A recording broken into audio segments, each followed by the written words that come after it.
What is up, everybody? Welcome to the God's Heart, Your Part podcast. I am so excited that you are tuning in. Thank you so much. A couple quick things before we get into it. First off, if there are any specific things you want to hear talked about on the podcast, would you let us know? Reach out to us on Instagram at God's Heart, Your Part podcast. If you'd also like access to exclusive content, we got that for you on our Patreon, so check that out. It'll be well worth your time. Without further ado, let's dive in and let's learn from today's episode together. What's up, everybody? Welcome back to the podcast. I am so excited to be joined by someone really amazing today. And some of you might be familiar with his work, his books. He's been around and he's done many amazing things in ministry, and I'm honored to have him. If everyone wants to help welcome Pastor Darren to the podcast. Pastor Darren, how are you? Thunderous applause. Thank you, Brandon. Absolutely. Thanks so much for joining and for being a part today. For those who might be listening who are not familiar with you, tell us a little bit about yourself, your ministry, your history, and just where you come from. Yeah. Well, my name's Darren Whitehead. I'm originally from Australia and moved to the United States in 1998. I actually came over here to work in Christian radio. That was my plan. And when I was at the American Embassy in Melbourne in 98, trying to come over on a business work visa, the person who was working in the office, American person living in Australia, reviewed my file and basically misunderstood the kind of visa I was asking for. And they gave me the wrong kind of visa. They gave me a pastor's visa, and I'd never been a pastor, and I had no plans of ever being a pastor. But they gave me a pastor's visa, and the only way I could come to America and stay in America is if I became a pastor. No way. And I'm not exaggerating. That is what happened. Sometimes people say to me, how did the Lord call you into the ministry? And I say, well, the U.S. government called me into this. And out of fear of deportation, I just keep preaching every single week. I'm terrified. Oh my gosh. That's crazy. That's how I became a pastor. That's the truth. That's how I became a pastor 26 years ago. Wow. Well, I guess that's motivation for you, huh? That's right. That's right. Landed in the US in 1998, lived with an Australian family who worked in the music industry. Mm-hmm. And then a couple of years later, I married an American girl from Nashville. And then we moved to Chicago. We lived in Chicago for 8 years.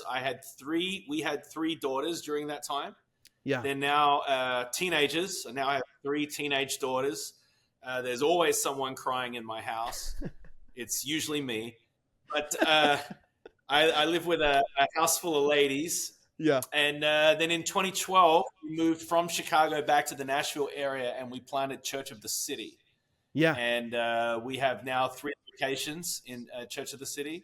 And we're having the time of our lives. Yeah. That's amazing. Tell us a little bit about the church. So 3 locations. What made you decide Franklin, Tennessee, Nashville, Tennessee? You're in the Franklin, Nashville area. So what brought you back to that area?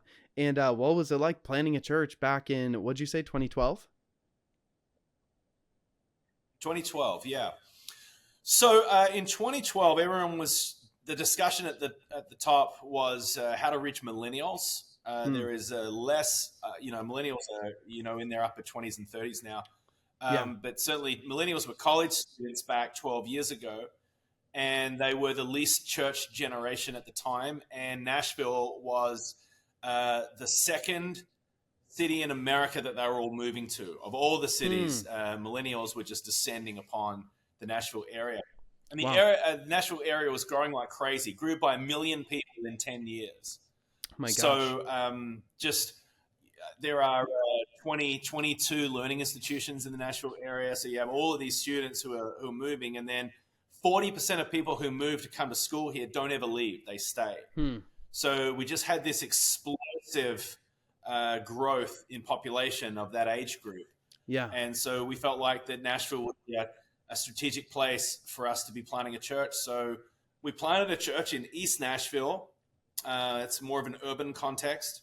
Yeah. And then we planted in Franklin, which is more of a suburban context. One is a wealthier area. One is, has more of a lower socioeconomic reality. Yeah. and we wanted to plant a church in two different kinds of communities. We did service in the morning in one and service in the evening in the other. Yeah. And 2 years into our story, we had a church in Franklin. It's called the People's Church. Their senior pastor resigned and moved on after 30-something years. Wow. And they came to us, the elders came to us. This is the church that I used to be a youth pastor in many decades earlier. Yeah. And they came to me and said, what would you think about merging our churches together? And I thought, I can't really imagine wanting to do that, but started to pray about it and really sensed that God was leading us to do it. And so we ended up leading a merger of a church that was 187 years old and a church that was 2 years old. Wow. And we merged them together, and we inherited 2 different properties in that merger. We also inherited $7 million of debt in that merger. And we had an amazing story, Brandon. Yeah. We just decided that after we merged our churches together, what if we recklessly and irresponsibly paid off all the debt? Paying off debt is one of the least inspiring things you can inspire a congregation to give to. Yep. Yet a year later, we'd paid off all the debt. Wow. And we really felt like when we were going to be released from all of that debt, that the Spirit of God would release something in our ministry and in our midst and in our church family. And that has certainly been true. Wow. And, we have a lot of the music industry that is in our church. Yeah. Just because of our location.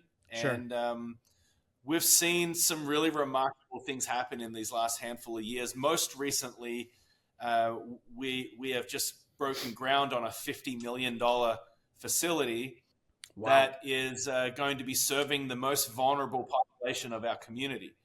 So foster children, children waiting to be adopted, kids that are aging out of state custody, mental health and suicide prevention. Wow. These are some of the groups of people that we're targeting this facility on. Yeah. And we're building it at all cash. So we've been able to raise all the money. And it's just been a very exciting opportunity to serve our city by using the property that we have to be able to provide some care and love for the community that we're in. Yeah. How amazing is that? Thanks for sharing that testimony and story. I mean, that's pretty dang incredible. And to think back and look back has to be kind of surreal and amazing for you, I would imagine. And I love that you said in 2012 your main sort of motivator for choosing Franklin, Nashville area was the how do we reach the millennials and kind of the next generation. So as somebody who really wants to reach the next generation and continue to do so, I can't help but think you're not an anti-technology guy, but can you speak a little bit to your perspective on technology? Would you agree that technology is a tool? It can be used for good or bad as we kind of segue into talking about the digital age that we live in. What do you think that relationship looks like for the next generation? So it's somewhat ironic that I am writing about technology and fasting from technology because I am absolutely a technology guy. Yeah. The iPhone came out in June of 2007. Yeah. And I owned one on that day. Like I was that guy. Like I didn't camp out ahead of time. I'm not that guy. But it's I okay. went by You the can store, admit it. You can there was admit one it. available. I looked at my wife and I begged her. And she nodded lightly. Yeah, so she rolled her eyes and said, "Fine." And me and my iPhone have been almost inseparable ever since. You know? But one of the things that became a growing conviction for me is the way that this technology has seeped its way into our lives. Yeah, and it didn't start as destructive as it is today. Like in 2007. The iPhone didn't have an app store. It didn't have social media. Yeah. It barely had any games. There was no push notifications. There was no front-facing camera. Like all of these things have been added to us, and many times our software updates while we're sleeping, right? Yeah. And we wake up the next day and we've got a whole new set of tools and toys, and that has just been added sort of involuntarily, really. Yeah.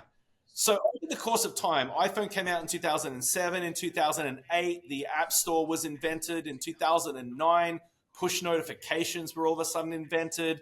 A couple of years later, social media entered the equation on Yeah. a smartphone platform. Like, the difference between the 2007 iPhone and the 2024 iPhone is night and day in terms of distraction. Yeah. So what happened is, at some point, we loved these devices, and to begin with, they were universally a positive experience. Yeah. But somewhere along the line, the very devices that we were using to control our lives all of a sudden started controlling our lives. And instead of having mastery over these things, they started to master us. And if you ask someone, have you ever done a digital detox? Almost everyone will say the same thing. No, but I need to. Yeah. Everyone is now kind of feeling like, man, my phone is the last thing I look at before I roll over and go to sleep. It's the first thing I reach for in the mornings. I find myself being fragmented in my mind and kind of a low grade of exhaustion and numbness all the time. Yeah.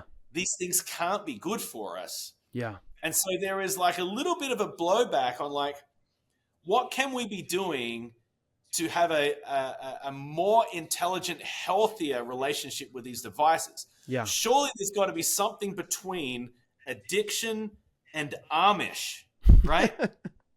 Yeah. So is there a third way? And that's where we've been asking ourselves this question. And I started talking to our church about this and taking the biblical discipline of fasting and saying, well, what if we applied this to technology, something that's kind of taking over our lives? Yeah.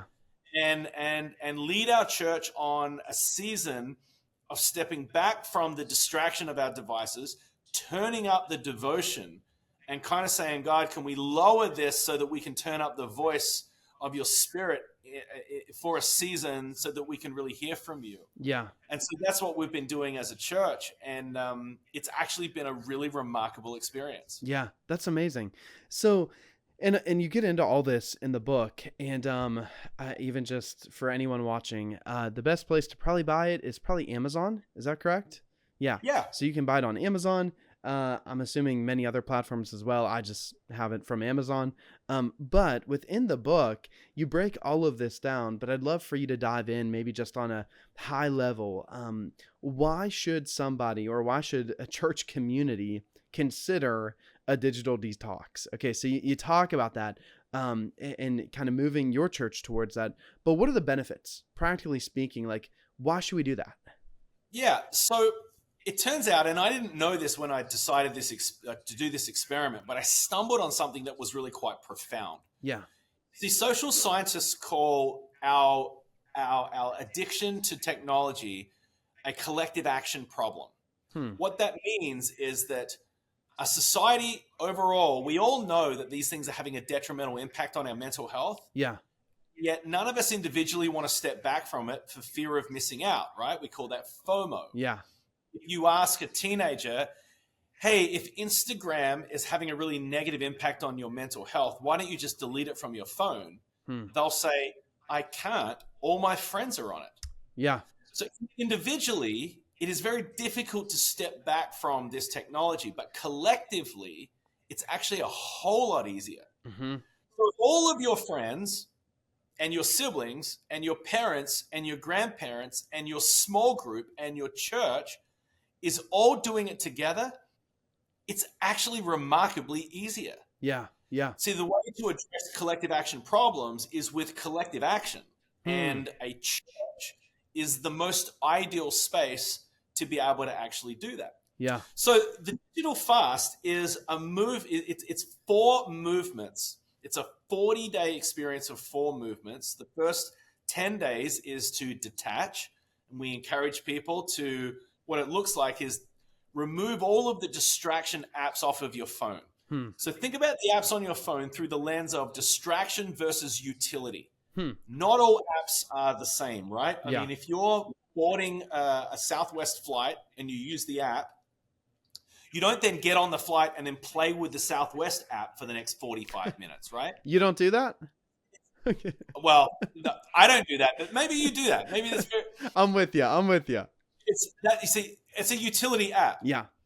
So a calculator is a utility app. You're not distracted by your calculator. You Yeah. don't find yourself pulling up at the lights and then opening your calculator and doing math problems and seeing what the answers are, you know? Yeah.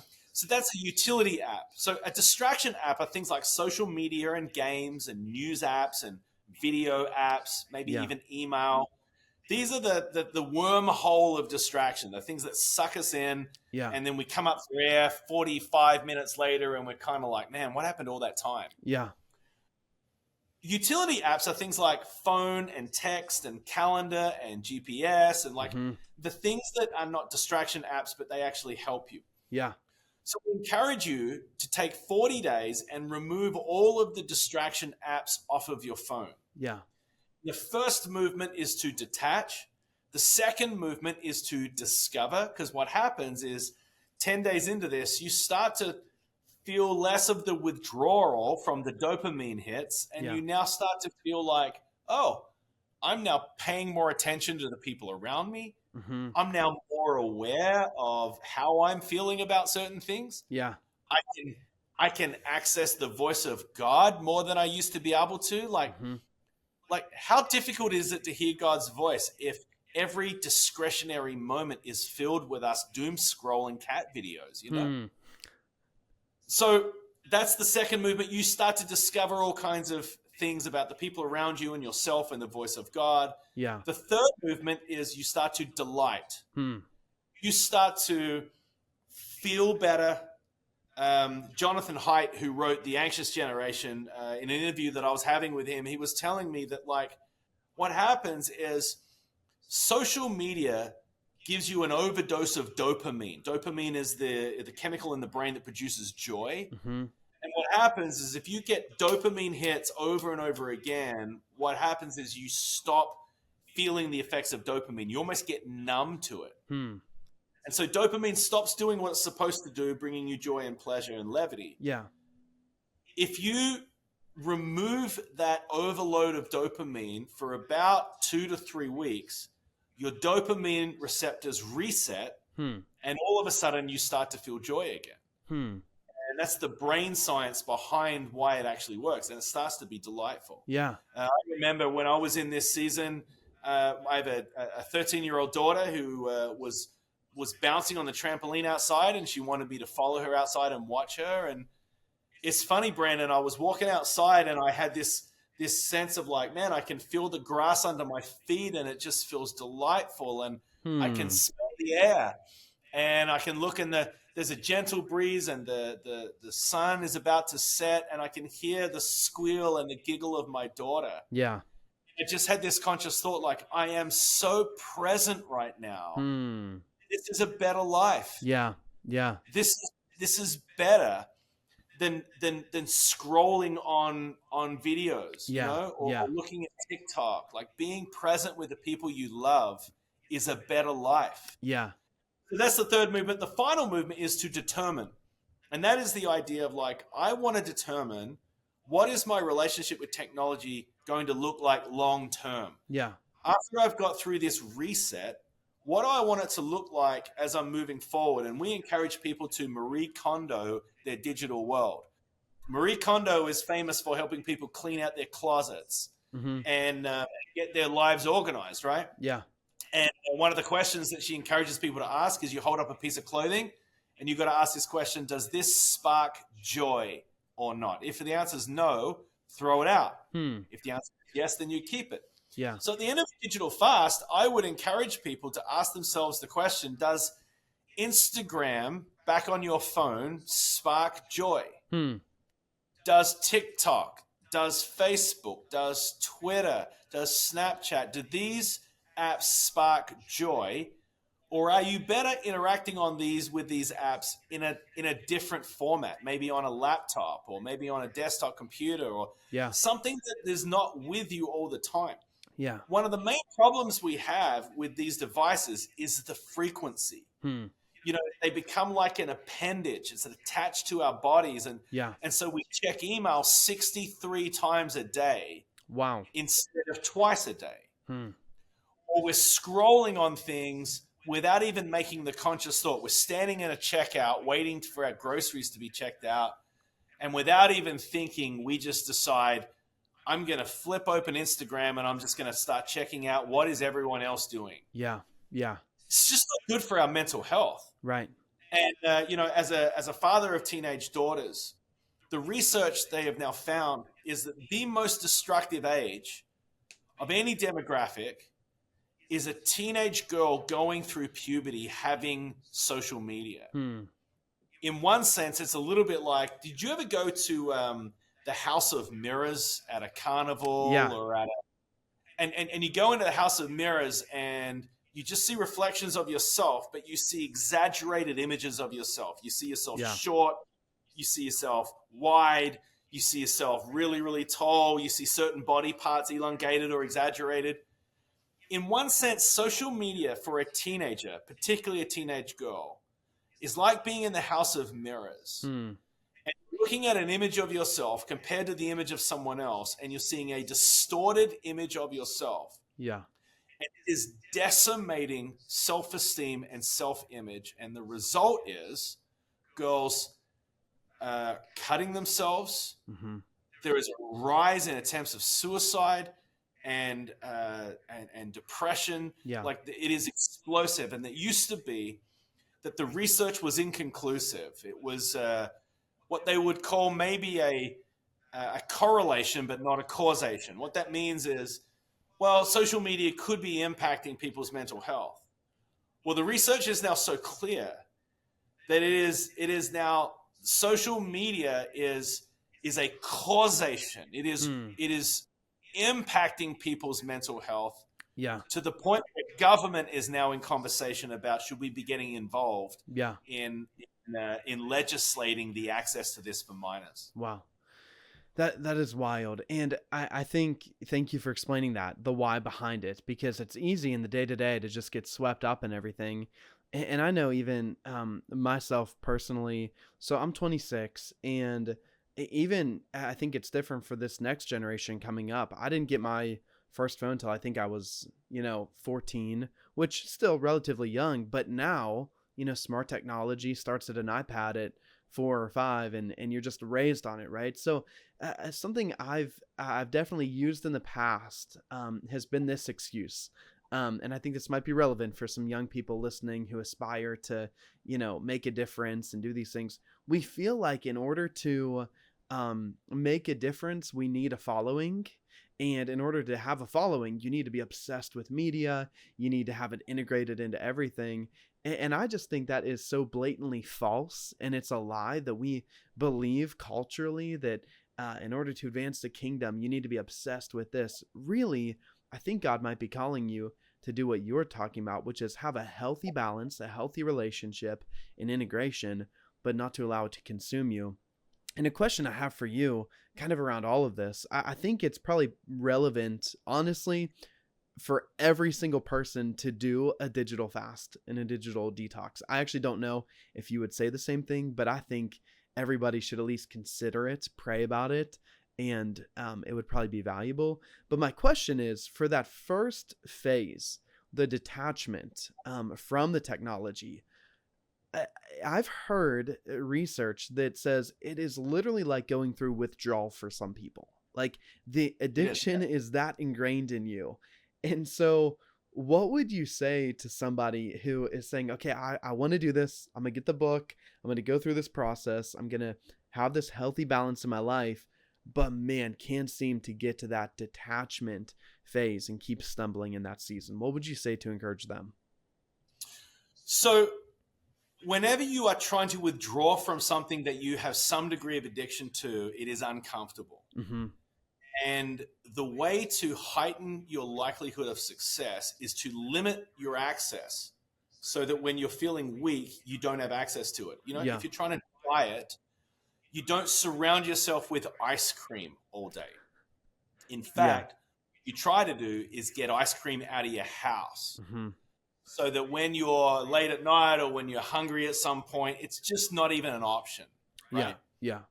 And then you, what they call surf the urge. You have an urge, but you surf it. You don't give into it. Yeah. And then you're really grateful that you did it. You're really glad that you have surfed the urge. So that's why it's so important to get these apps off of your phone. Yeah. If you've got these apps off of your phone, then it's just not an option. Mm-hmm. Or you put distance between yourself and your phone. You have it in another room or whatever it may be. Yeah. Doing it with other people is really, really helpful. Mm-hmm. And I tell you, Brandon, thousands of people have gone through the digital fast now. Thousands of people. Yeah. And 100% of people are glad they did it. Mm-hmm. I have had no one say to me, I really regret, I wished I'd spent more time doom scrolling videos. Yeah.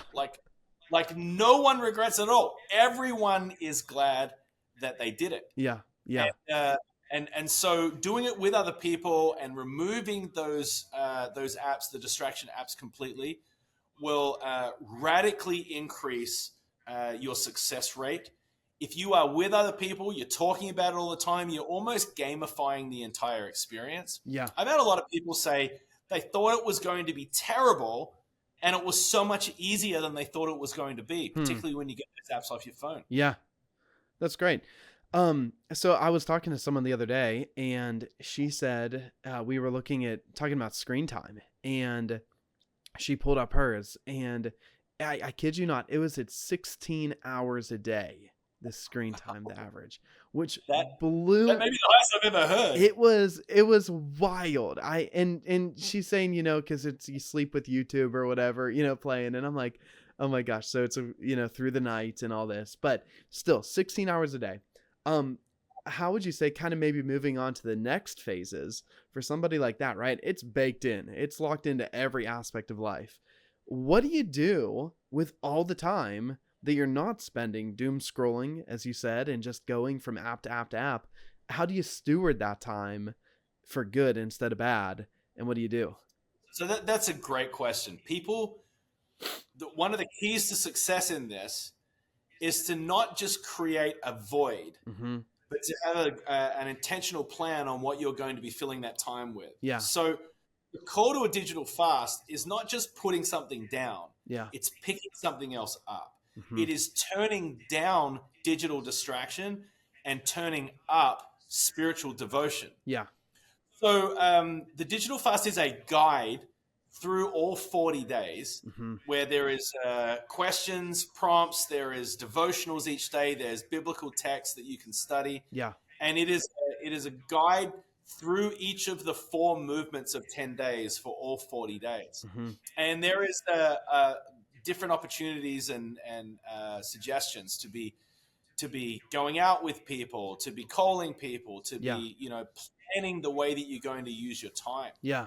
And as people start to do this, you start to get the affirmation of doing it, and you realize that instead of FOMO, the fear of missing out, you start to experience what I call JOMO, which is the joy of missing out. Mm-hmm. Mm-hmm. It actually starts to feel like a better life being present with the people that you're with, rather than ignoring the people you're with and looking at the people that you're not with and wondering about what they are doing or what kind of life they are projecting to social media. Yeah.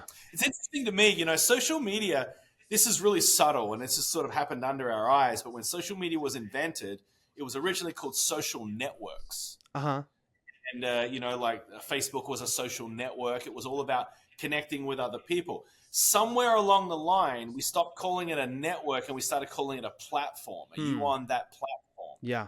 And what is a platform? A platform is elevating a single person and projecting something to an audience. And so to your point earlier, this is about presenting and projecting your life to an audience of people. And Jesus said in the Sermon on the Mount, when you give and when you serve and when you fast, the keys are to do it in secret. Yeah. And when you do it in secret, your Father in heaven sees you and blesses you. Yeah. Is there any wonder that we are projecting these lives in front of other people and we're less happy than ever. Wow. Jesus said, hey, the secret of real contentment and peace is the affirmation of the Father, not of the people that you're projecting a life to. Wow, that is so good. Thank you for sharing all of that. And this is just, man, the cursory overview of the book. There's so much in it. And I'm not going to lie, I have not fully completed it yet. But I do have it, and I'm working my way through it. And there's so much to it, and there's so many profound things in it. So I would recommend the book, The Digital Fast, 40 Days to Detox Your Mind, to anybody listening to this. And before we wrap up here, it's not the only book you've written. How many books have you written now? I've written 3. 3 books. So yes, Digital Fast, Holy Raw, and then another book called Rumors of God. Yes. And I remember, I told you this, but I remember reading Holy Roar years ago, and what an incredible book that is. So for anyone listening, you can get the trilogy of books right there, and on any platform that you so desire. And Pastor Darren, thank you so much for sharing about that. Last question. What general advice, so kind of branching off here from everything we've talked about, but what general advice would you give to any young next-gen emerging leader as they navigate even this technological era? What one overarching thing would you say to the next generation? So while we're talking about technology, I mean, I'm thankful in one sense that I was a teenager and this technology didn't exist. Mm-hmm. Because this is an incredible distraction. And even as an adult man, I find the temptation to be numbing my brain with mindless content. I feel that temptation all the time as well. Yeah. So developing great habits around how you consume technology is really taking back your life in the time that we find ourselves in.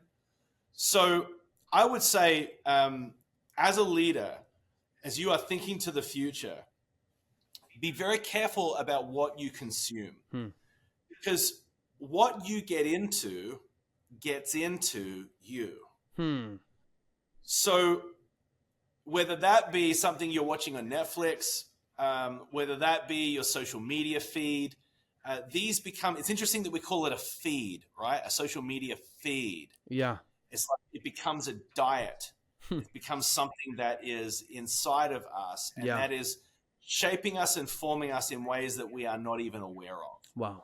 And so I would encourage people to do something like a digital fast and reboot your whole relationship with these platforms. Yeah. And can I just say, next year in January and for the season of Lent, we are inviting churches to join us to do like a national level, a national-wide digital fast. We want to get 100,000 people doing a digital fast at one time. Wow. And we can get hundreds of churches involved in this. It can either start on January 1 or it can start on March the 5th, which is the season of Lent. Mm-hmm.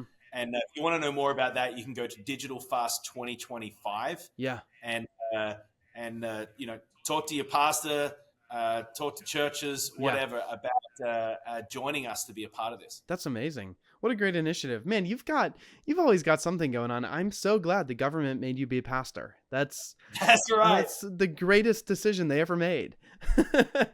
So, no, that is so neat. And yeah, everybody look into that. Pastor Darren, what is the best way for people to stay up to date with that initiative, but then also you and the church? So our church URL is cotc.com, churchofthecity.com. Ironically, you can follow me on social media. People say, is this funny that you're promoting all of these things on social media? And my response to that is, the people that need to hear this the most are on these platforms. That is true.